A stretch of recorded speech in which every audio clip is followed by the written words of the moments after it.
السلام علیکم، welcome to Hussain sports.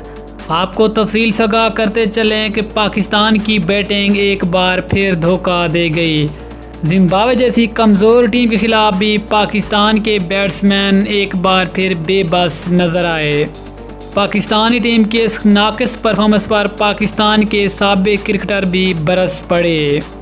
آپ کو بتاتے چلیں کہ پاکستان اور زمبابوے کے درمیان پہلا ٹی 20 میچ کھیلا گیا، جس میں پاکستان نے بڑی مشکل سے 149 سکور کیا، اور وہ بھی پاکستان کی طرف سے پاکستان کے وکٹ کیپر محمد رضوان نے شاندار 82 رنز کی اننگز کھیلی، اور محمد رضوان کے بھی 2 بڑے کیچز ڈراپ ہوئے، اور شاید اگر رضوان کے بھی وہ کیچ پکڑے جاتے تو شاید پاکستان کی ٹیم 100 سکور بھی نہ کر پاتی۔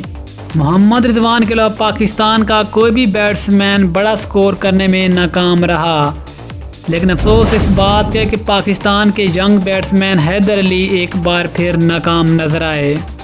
حیدر علی کے علاوہ پاکستان کے ایک اور ینگ بیٹسمین دانش عزیز کو بھی موقع دیا گیا، لیکن دانش عزیز نے بھی ایک بار پھر مایوس کیا۔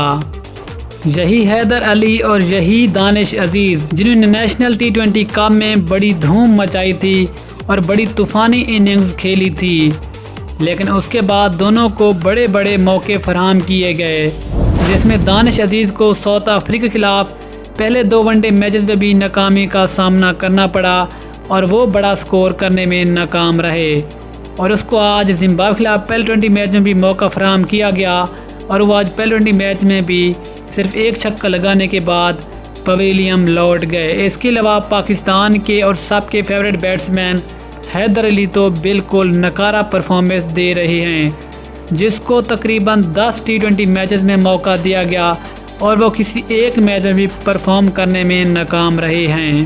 دوستو، پھر آپ خیال میں کیا آنے والے میچوں میں حیدر علی اور دانش عزیز کو موقع ملنا چاہیے، یا پھر نیچے کمنٹ سیکشن میں ضرور بتائیں۔ ملتے ہیں اگلی ویڈیو میں، تب تک کے لیے اللہ حافظ۔ پاکستان زندہ باد۔